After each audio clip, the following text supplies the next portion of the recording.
Hello बच्चों, स्वागत है हमारे यूट्यूब चैनल शिक्षा बिहारी पे।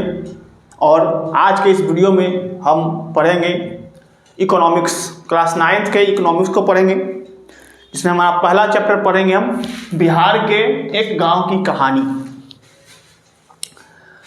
तो चलिए हम शुरू करते हैं बिहार के गांव की कहानी की। तो यह कहानी है बिहार के ही पटना जिले के फतेहपुर गांव की। यह गांव जो पूर्णतः संपन्न गांव है और आस पड़ोस के गांव में सबसे अच्छा गांव है, क्योंकि यहाँ सभी प्रकार की सुविधाएं उपलब्ध हैं, मूलभूत जो सुविधाएं होती हैं वो उपलब्ध हैं। इस गांव में लगभग विभिन्न प्रकार की जातियां निवास करती हैं। लगभग 1500 परिवार रहते हैं इस गांव के अंदर। और इस गांव में सड़कें हैं, पक्की सड़कें हैं, यानी यातायात के साधन अच्छे हैं।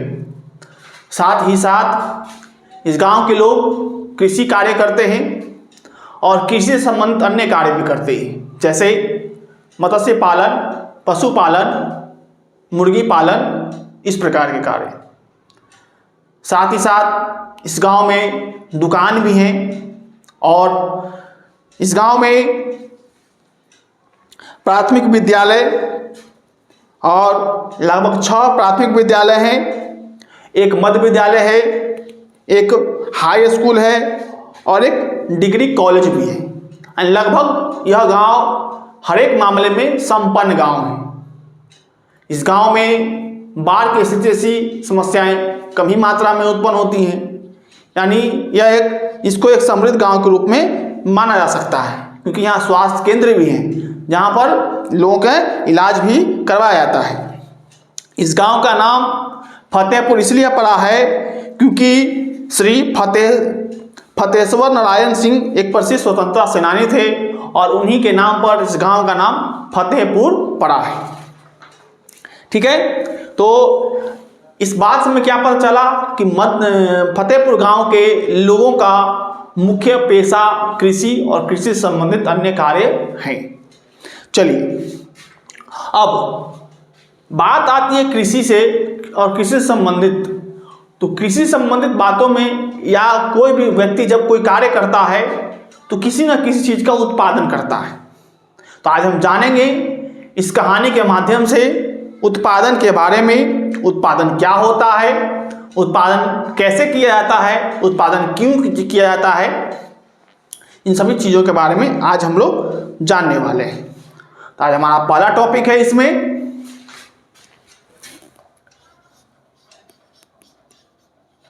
उत्पादन।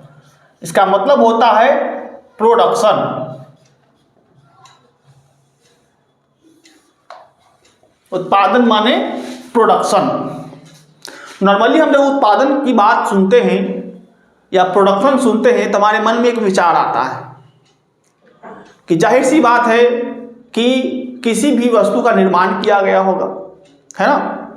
लेकिन हम अर्थशास्त्र पढ़ रहे हैं, इकोनॉमी पढ़ रहे हैं, तो इकोनॉमी में उत्पादन का अर्थ निर्माण करना नहीं होता। इकोनॉमी के अंदर उत्पादन का अर्थ मूल रूप से उपयोगिता का सृजन करना है। क्या होता है? उपयोगिता का सृजन करना।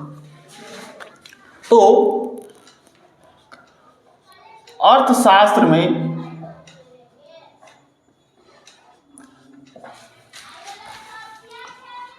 उत्पादन का अर्थ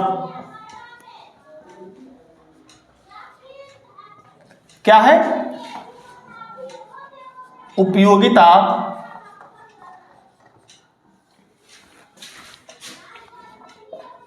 का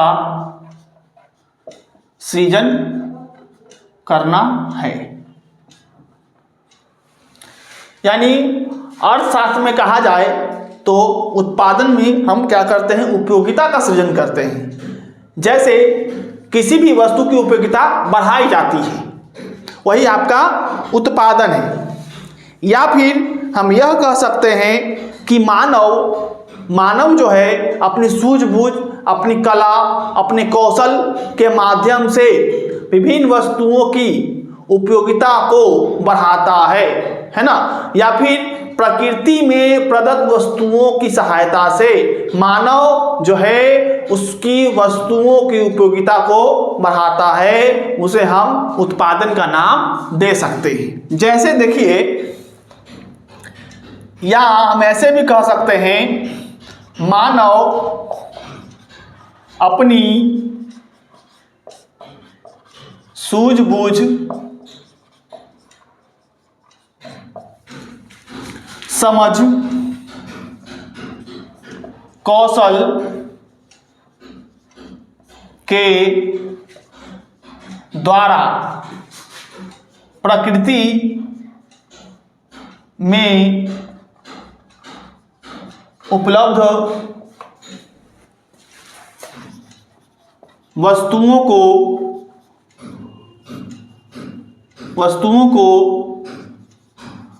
उपयोगी बनाता है, उसे हम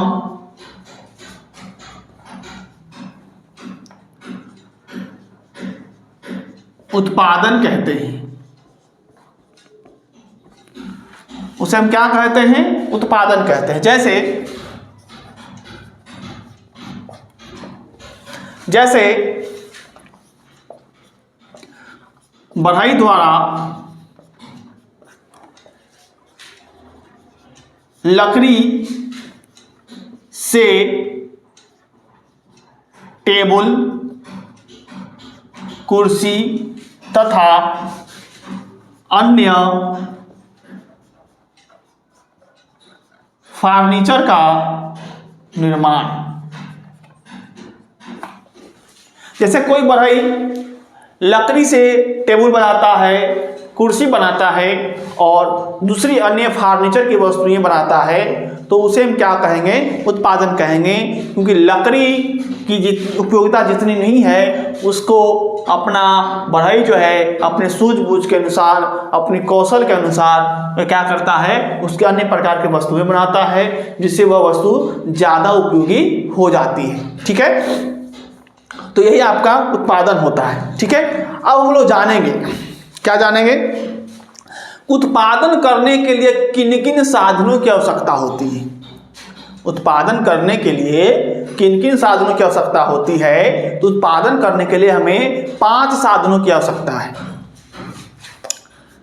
तो हम लिखेंगे उत्पादन के लिए 5 साधनों की आवश्यकता होती है। उत्पादन के लिए कितनी आवश्यकता होती है? 5 साधनों की आवश्यकता होती है। ठीक है, यानी पहला क्या है? वो साधन भूमि है, जिसको हम लैंड कहते हैं। ठीक है, दूसरा जिसको हम कहते हैं श्रम, यानी लेबर। ठीक है, तीसरा क्या है? पूंजी, जिसको हम कहते हैं कैपिटल। उसके बाद भूमि है, श्रम है, पूंजी है, उसके बाद है आपका व्यवस्था, या इसी को संगठन कहते हैं, जिसको इंग्लिश में ऑर्गेनाइजेशन कहा जाता है। और 5वां है आपका उद्यम, या इसी को कहते हैं साहस, यानी इंटरप्राइज। क्या कहते हैं? इंटरप्राइज। यानी उत्पादन करने के लिए हमें 5 साधनों की आवश्यकता है, और वो 5 साधन कौन है? भूमि है, श्रम है, पूंजी है, व्यवस्था या संगठन है, जिसको हम ऑर्गेनाइजेशन कहते हैं, और उद्यम या साहस है। ठीक है, अब हम इन सबको बारी बारी से समझेंगे कि भूमि क्या है, श्रम क्या है, पूंजी क्या है, व्यवस्था या संगठन क्या है, उद्यम या साहस क्या है, और कैसे यह पांचों मिलकर उत्पादन करने में सहायक होते हैं। ठीक है, उत्पादन के बारे में थोड़ा सा और बात जान लेते हैं। कहते हैं उत्पादन जो होता है वो उपयोगिता को बढ़ाता है। ठीक है, चलिए, और उत्पादन का कहने का मतलब है कि उत्पादन का अर्थ किसी भौतिक वस्तु का निर्माण करना नहीं होता। उत्पादन का अर्थ क्या होता है, दो वस्तुएं उपलब्ध हैं, उनकी उपयोगिता को बढ़ा देना ही आपका क्या कहलाता है, उत्पादन कहलाता है। अब आइए समझते हैं बारी बारी से। पहला क्या हमारा भूमि, इसको हम लैंड कहते हैं। भूमि कैसे महत्वपूर्ण है और यह उत्पादन का साधन कैसे है वो समझते हैं। जैसे कोई व्यक्ति कृषि कार्य ही करता है ना, कृषि कार्य ही करता है, तो कृषि कार्य कहाँ करेगा, तो जमीन पे ही करेगा। अगर किसी के जमीन नहीं होगी तो कृषि कार्य करना उसके लिए मुश्किल हो जाएगा। ठीक है, या फिर कोई व्यक्ति फैक्ट्री लगाना चाहता है, फैक्ट्री कहाँ लगाएगा, जमीन पे लगाएगा। ठीक है, यानी कहने का मतलब है कि भूमि जो है यह उत्पादन के साधन का सबसे मूलभूत आधार है। ठीक है, इसी पर प्रोफेसर मार्शल कहते हैं, प्रोफेसर मार्शल जी का कथन है, प्रोफेसर मार्शल के अनुसार, प्रोफेसर मार्शल क्या कहते हैं, प्रोफेसर मार्शल कहते हैं कि भूमि का मतलब केवल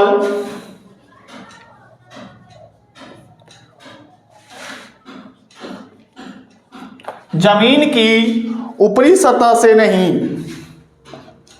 जमीन की ऊपरी सतह से नहीं, वरन उन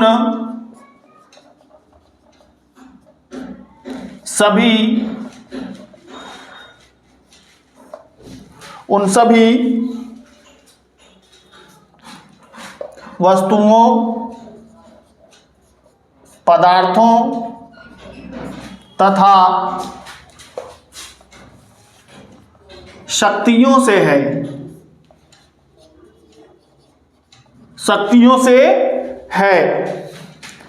जिन्हें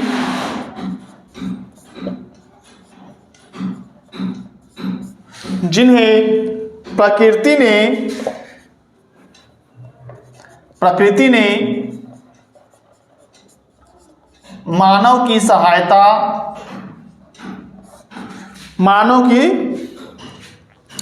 सहायता के लिए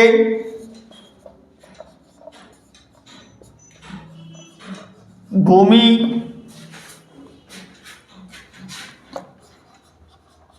जल, वायु,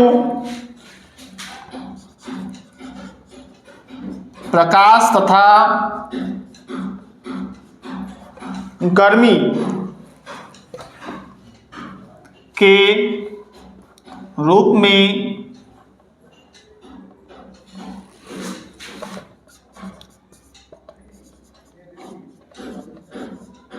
निःशुल्क प्रदान किया है।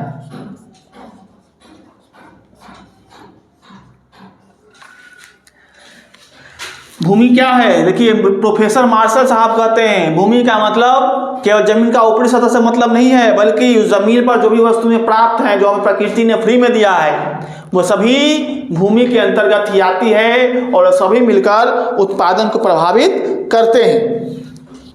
ठीक है, भूमि के बारे में और बातें जानेंगे हम लोग, तब तक इसको हम इरेज कर लेते हैं।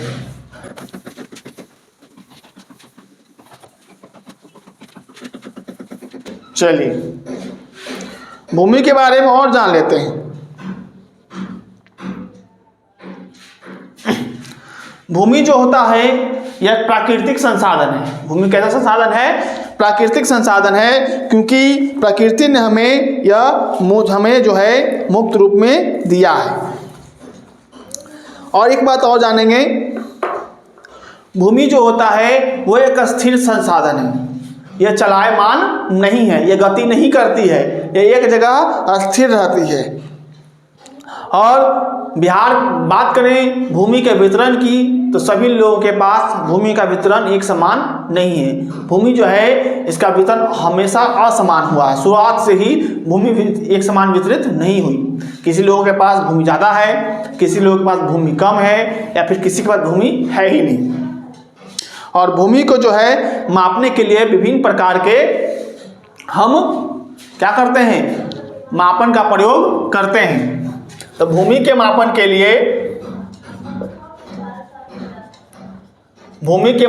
लिए हम लोग एकड़, हेक्टेयर,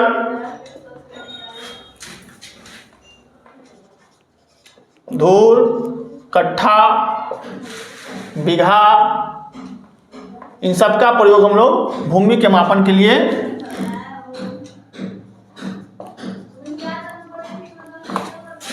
करते हैं। इन सब के लिए क्या करते हैं? भूमि मापने के लिए इस सब का प्रयोग हम लोग करते हैं। ठीक है। भूमि पर कई तरह के कार्य किए जाते हैं। भूमि पर कई तरह के कार्य किए जाते हैं, जैसे कृषि करना, उद्योग लगाना। अब मानव जो है अपने दैनिक कार्य जो है भूमि पर ही करता है।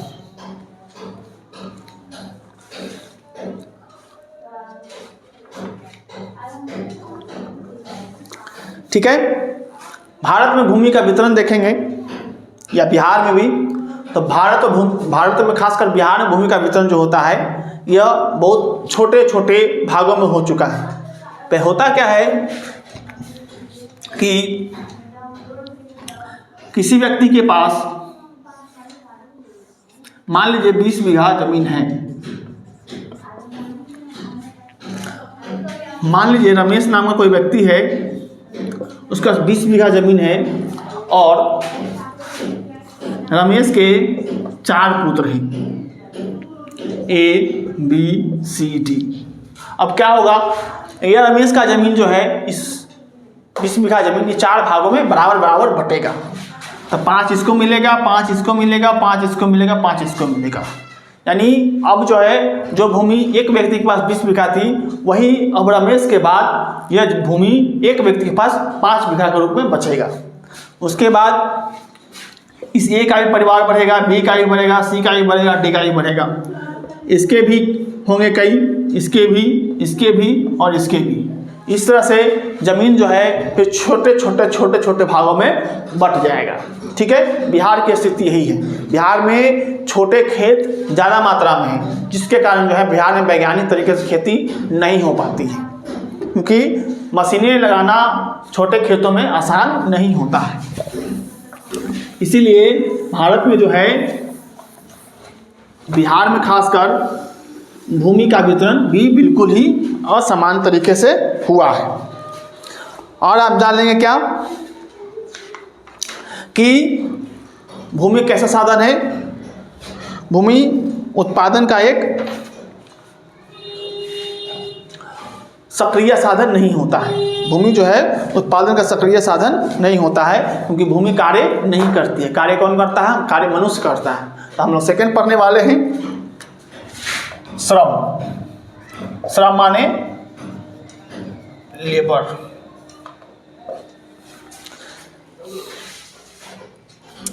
तो श्रम जो होता है यह उत्पादन का दूसरा महत्वपूर्ण साधन है। पहला क्या है? भूमि सबसे महत्वपूर्ण है, और दूसरा क्या है आपका? श्रम महत्वपूर्ण साधन है। श्रम क्या है? तो मनुष्य के द्वारा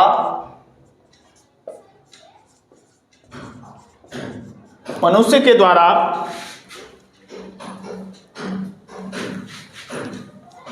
किया गया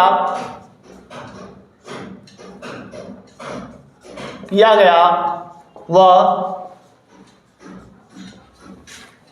सभी आर्थिक कार्य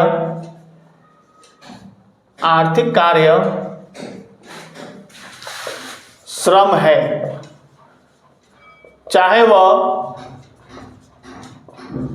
हाथ से किया जाए या मस्तिष्क से किया जाए, चाहे वह हाथ से किया जाए या मस्तिष्क से किया जाए।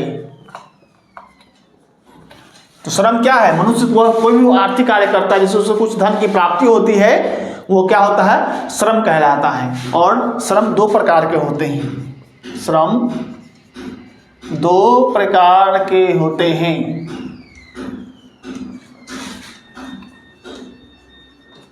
श्रम कितनी प्रकार के होते हैं? दो प्रकार के होते हैं। पहला क्या होता है? शारीरिक श्रम होता है, जिसको हम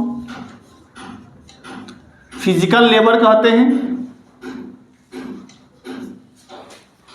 और दूसरा क्या है? वो आपका मानसिक श्रम है, जिसको हम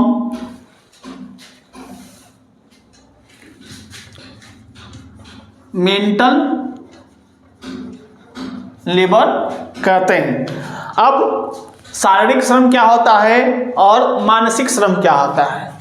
जैसे वह व्यक्ति जो अपने शरीर के द्वारा आर्थिक क्रियाएं करता है ना, वो शरीर से अपना श्रम करता है, यानी फिजिकली रूप से करता है, भौतिक रूप से अपने हाथ का पैर का इस्तेमाल कर, बोलकर, या फिर अपने शरीर का किसी और अंग का इस्तेमाल करके भौतिक रूप से श्रम करता है, जो वो क्या कहलाता है? शारीरिक श्रम कहलाता है। मानसिक श्रम क्या होता है?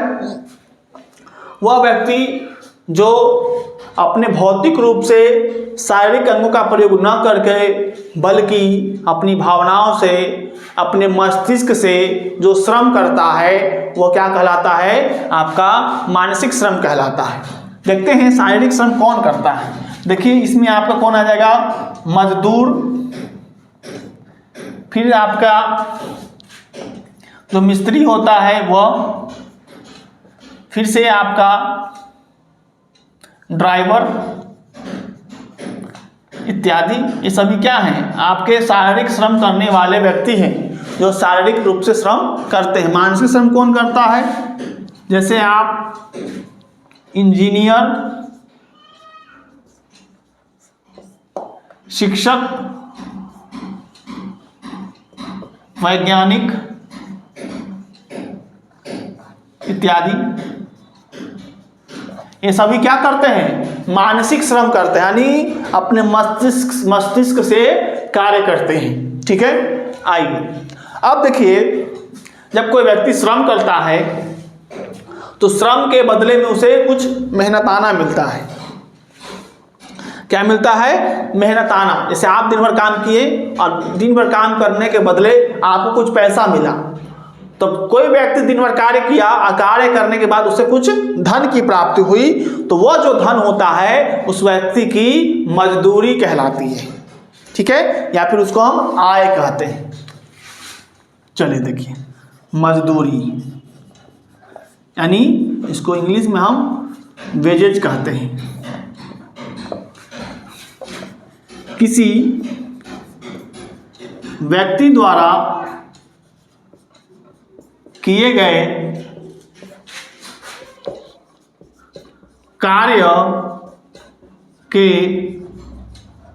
बदले उसे जो धन प्राप्त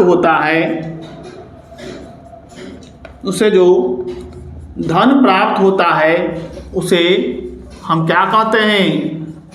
मजदूरी कहते हैं। हम क्या कहते हैं? मजदूरी कहते हैं। जो व्यक्ति अगर दिन भर कार्य करता है और कार्य के बदले उसे कुछ धन की प्राप्ति होती है, उसे हम क्या कहते हैं? आपका मजदूरी कहते हैं। वो कार्य किया गया कार्य मानसिक कार्य हो सकता है या फिर शारीरिक रूप से कार्य हो सकता है। ठीक है, आइए और एक बात जान लीजिए, जब तक कोई व्यक्ति श्रम नहीं करेगा, यानी नोट में लिखेंगे श्रम के बिना उत्पादन करना संभव नहीं है। अगर आप श्रम नहीं कीजिएगा तो उत्पादन नहीं हो सकता है, किसी भी कंडीशन में नहीं होगा। चलिए, हमारा है तीसरा क्या है?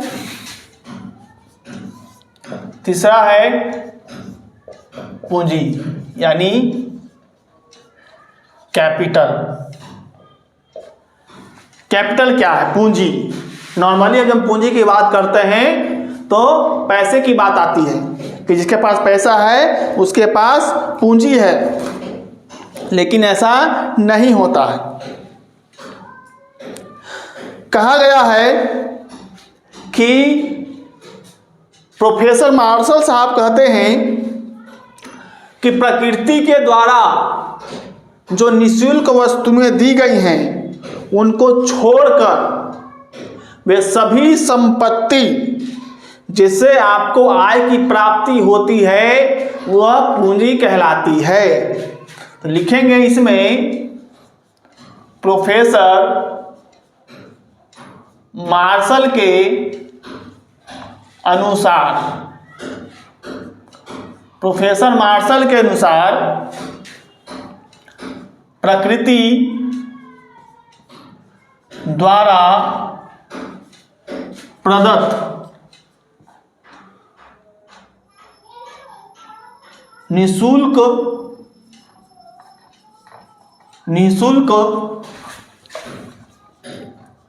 वस्तुओं को छोड़कर वे सभी संपत्तियां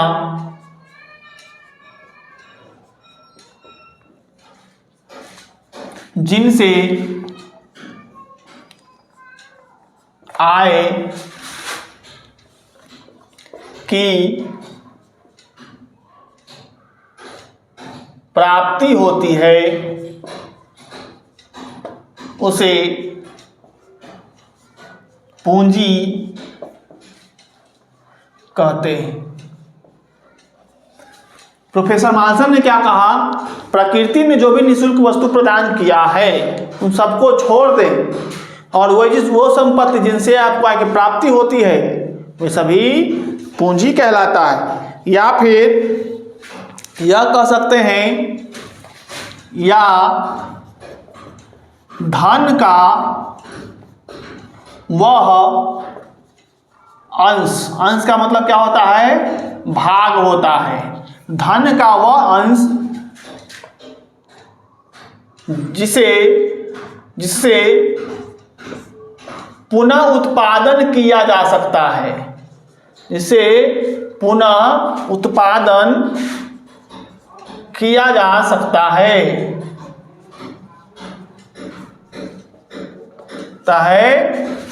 वह क्या कहलाता है? वो पूंजी कहलाता है। वह पूंजी कहलाता है। यहाँ पर धन का अर्थ सिर्फ रुपयों और पैसों से नहीं होती है।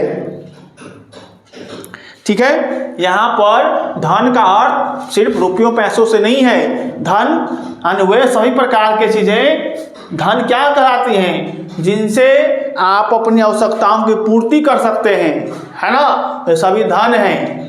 ठीक है, जैसे किसी के पास धन के रूप में खेत है, किसी के पास धन के रूप में मकान है, किसी के पास धन के रूप में उसका स्वास्थ्य ही है। कहते हैं कि स्वास्थ्य ही धन होता है, तो किसी के पास धन के रूप में क्या है? स्वास्थ्य है, ठीक है। और किसी के पास धन के रूप में बहुत सारे रुपए और पैसों हैं, किसी के पास धन के रूप में सोने चांदी है ना। तो विभिन्न प्रकार के धन की रूप हो सकते हैं, लेकिन धन का अर्थ सिर्फ रुपयों पैसों से नहीं लगाया जा सकता है, ठीक है। ये तो बात हुई पूंजी की। अब पूंजी की व्यवस्था होती कैसे है? तो पूंजी की व्यवस्था कई तरीकों से हो सकती है। पूंजी की व्यवस्था किसी के पास पहले से मौजूद है पूंजी, कोई व्यक्ति किसी से कर्ज के रूप में पूंजी की व्यवस्था करता है ना, कोई किसी से उधार लेता है ना। तो पूंजी की व्यवस्था कई तरीके से की जा सकती है। ये कहानी के माध्यम से हम लोग समझेंगे कि किस प्रकार जो है पूंजी की व्यवस्था या पूंजी कैसे सहयोगी है। एक कहानी है सविता की कहानी। जो सविता है ये लघु कृषक है। क्या है? लघु कृषक है, छोटे किसान है।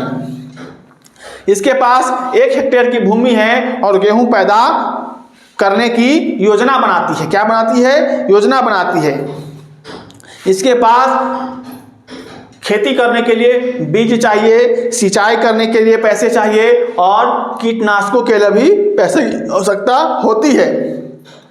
साथ ही साथ इसके बाद जो खेती के औजार हैं उसके मरम्मत कराने के लिए भी पैसों की आवश्यकता होती है।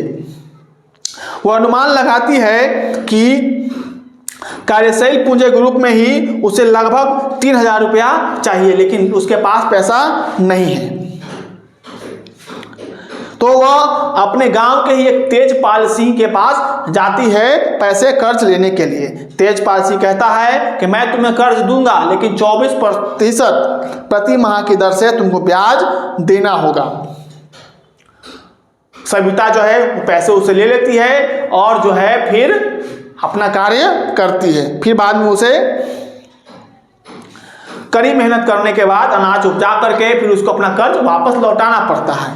इस बात से यह पता चलता है कि पूंजी की व्यवस्था उधार के रूप में या ब्याज के तौर पर हम किसी से पैसे उधार लेकर कर सकते हैं। लेकिन यहां एक बात और आई है कि 24%, समझ रहे हैं, 24% प्रति माह।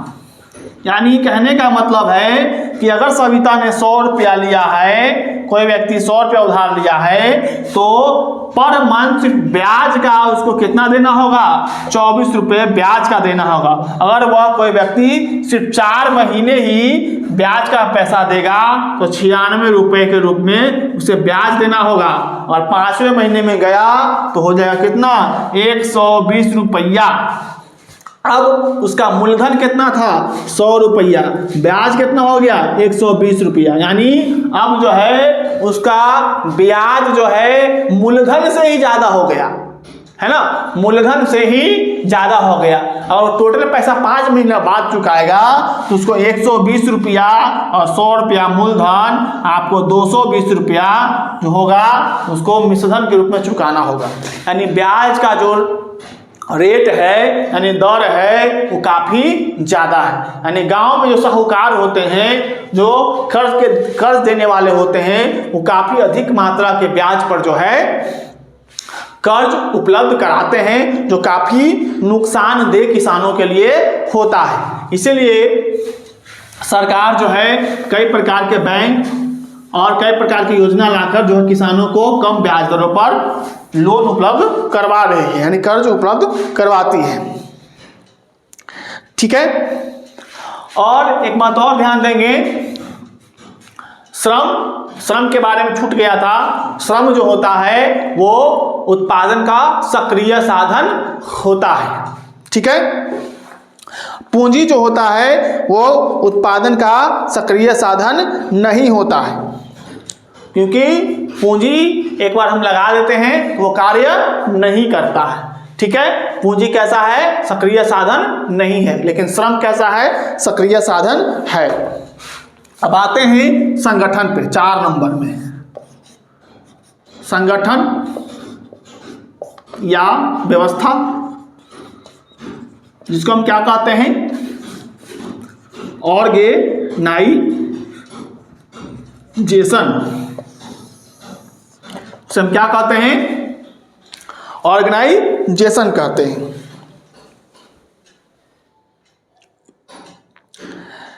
ऑर्गेनाइजेशन क्या है?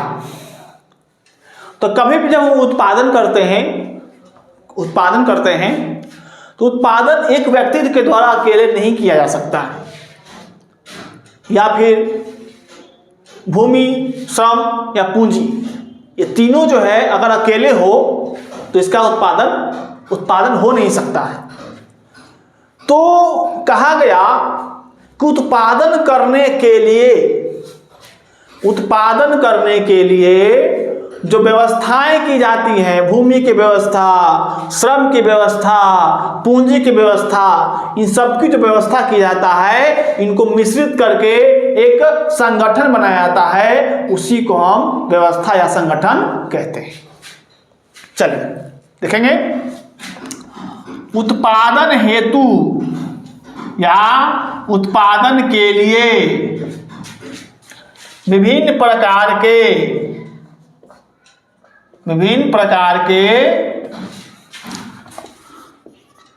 साधनों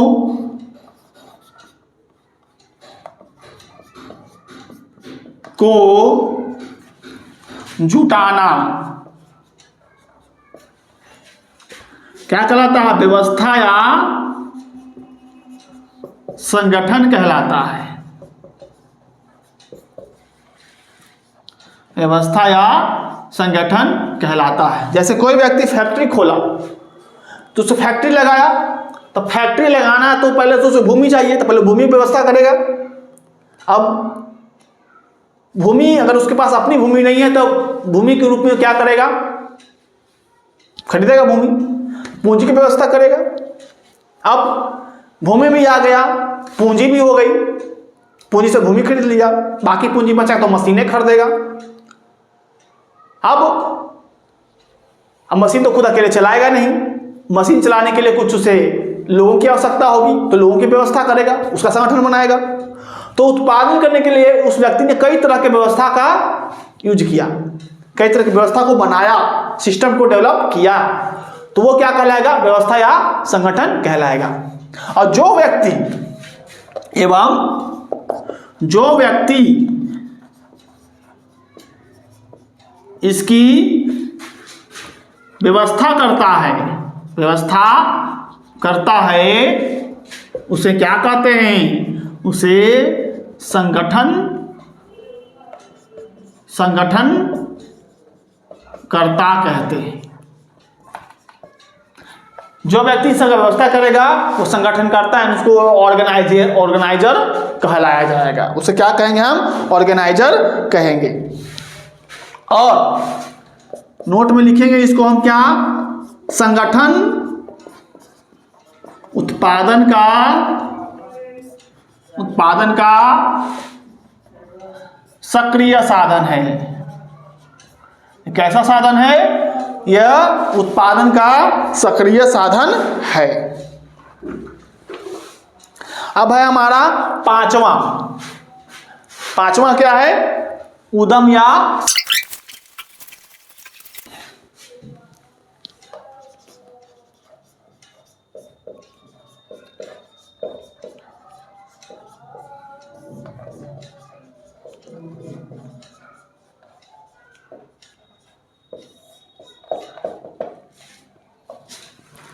नेक्स्ट है हमारा उद्यम या साहस। देखिए उद्यम साहस क्या होता है? कोई भी उत्पादन जोखिम भरा होता है, रिस्क लेना होता है।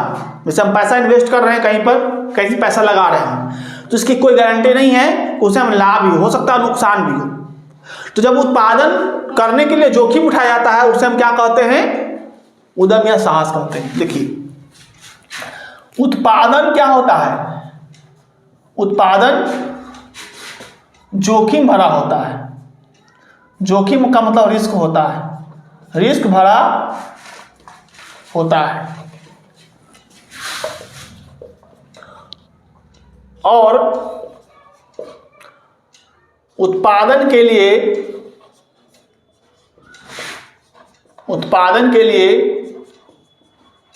जोखिम उठाना, जोखिम उठाना उद्यम कहलाता है, उद्यम या साहस।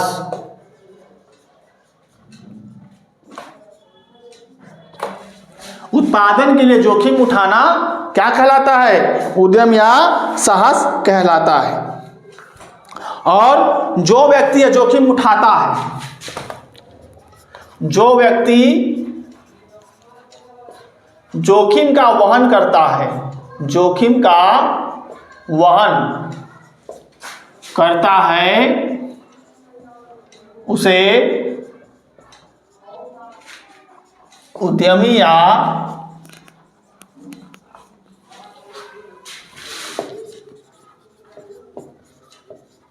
साहसी कहते हैं। जो व्यक्ति इन सब चीजों का कार्य करता है उसे हम क्या कहते हैं? उसे उद्यमी या साहसी कहते हैं। ठीक है, तो हमारे उत्पादन में कितने साधन थे? 5 साधन थे। भूमि, श्रम, पूंजी, व्यवस्था का फिर से देख लेते हैं। ये आपका उत्पादन हो गया।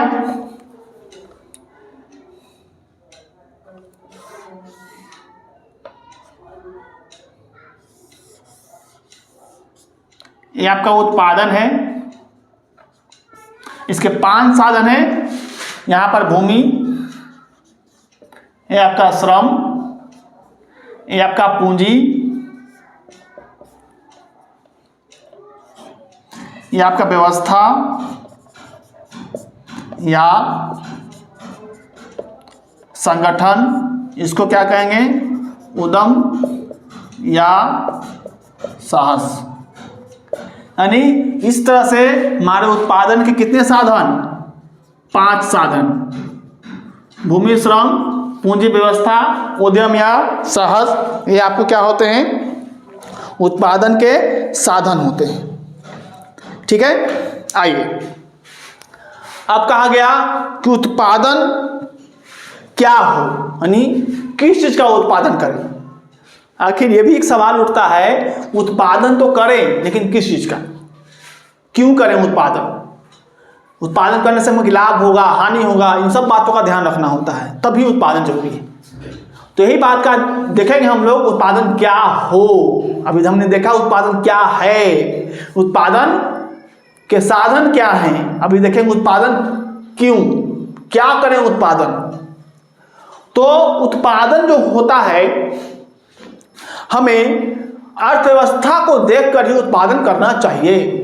लोगों की आवश्यकताएं क्या हैं, लोग की आवश्यकता के अनुसार ही उत्पादन करना जरूरी होता है।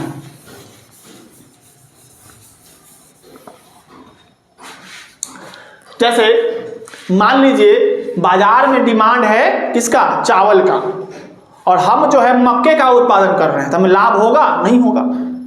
तो बाजार की मांग के अनुसार भी उत्पादन करना चाहिए।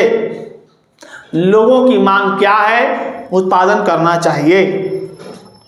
किस उत्पादन से हमें अधिक लाभ प्राप्त हो सकता है, उत्पादन वही चीज का करना चाहिए। ठीक है, चलिए ये समझ में आ गया होगा आप कि उत्पादन क्या क्या करें। उत्पादन तो बाजार की मांग के अनुसार वैसा उत्पादन हो जिससे हम अधिक से अधिक लाभ प्राप्त हो, वैसा भी उत्पादन हो जिससे हमें मेहनत कम लगे और मुनाफा अधिक से अधिक हो सके, वैसा भी उत्पादन होना चाहिए जिसका लाभ अधिक से अधिक लोगों तक पहुंच पाए, जो कल्याणकारी हो, वैसा भी उत्पादन हमें करना चाहिए। ठीक है, अब हम लोग देखेंगे वस्तुओं का वर्गीकरण।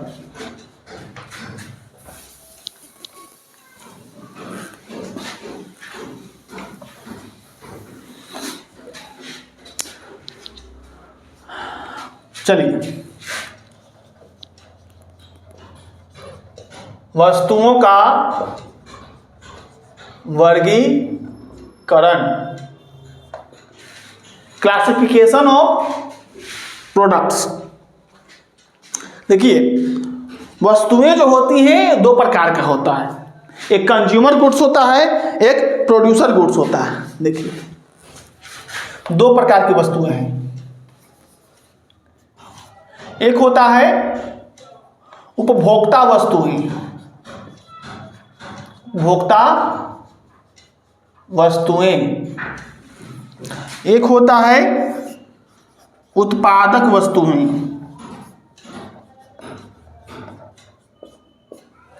इसको हम लोग कहते हैं कंज्यूमर गुड्स, इसको कहते हैं प्रोड्यूसर गुड्स। ठीक है, यह भी दो तरह का होता है और ये भी दो तरह का होता है। उपभोक्ता वस्तु भी दो तरह का और उत्पादक वस्तु भी दो तरह का। कैसे? एक होता है, इसको हम कहते हैं गैर टिकाऊ वस्तुएं, इसको बोलते हैं टिकाऊ वस्तुएं। इसमें भी वही होता है, गैर टिकाऊ वस्तुएं, इसमें होता है टिकाऊ वस्तुएं। अब दोनों को समझेंगे।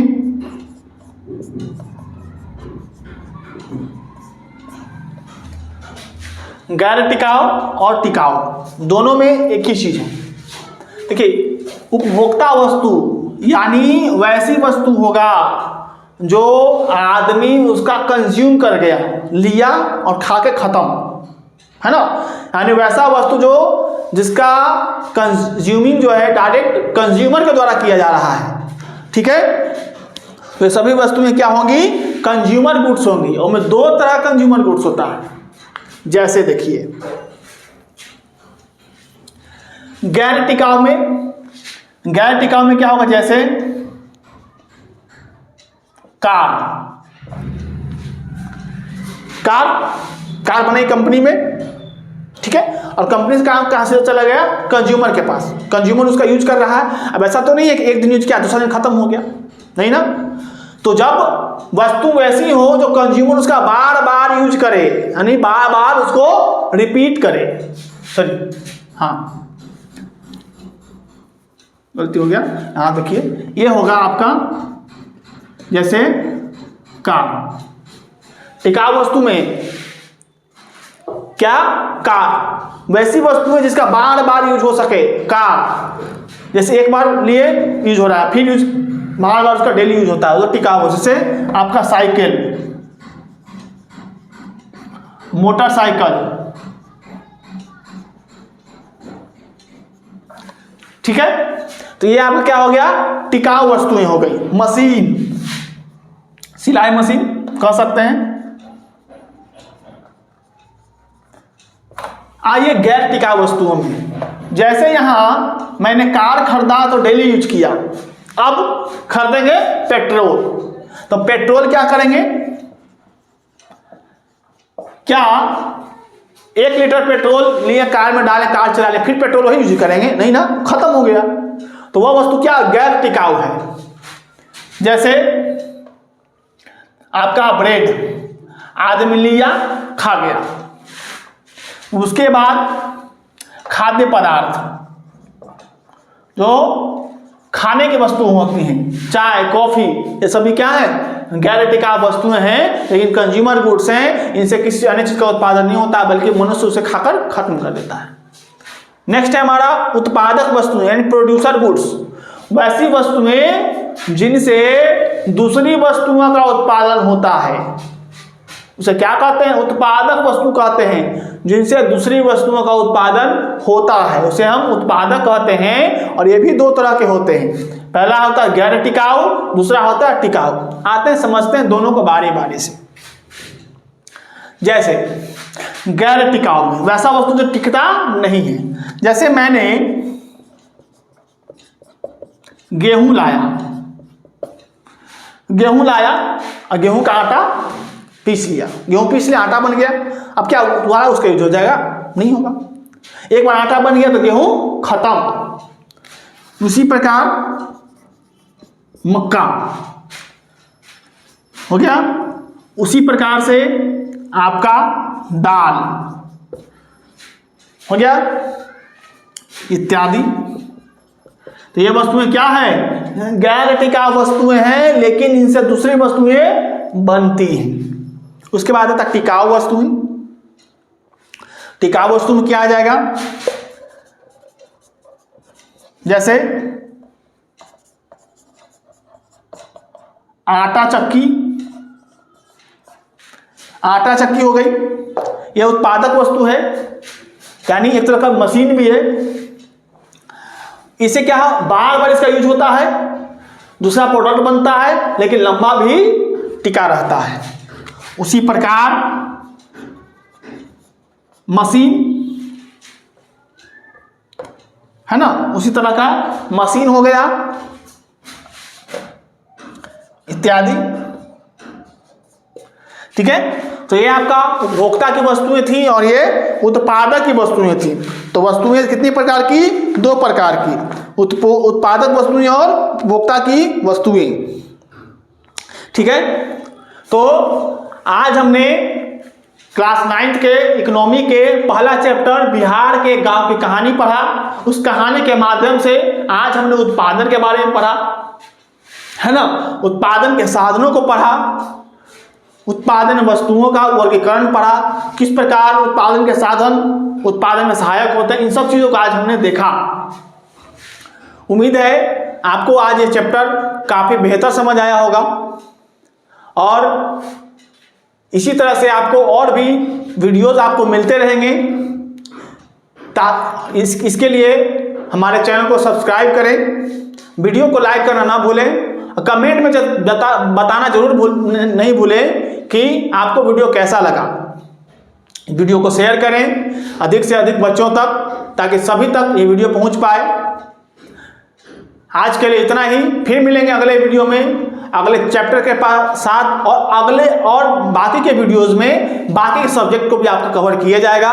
तब तक के लिए धन्यवाद।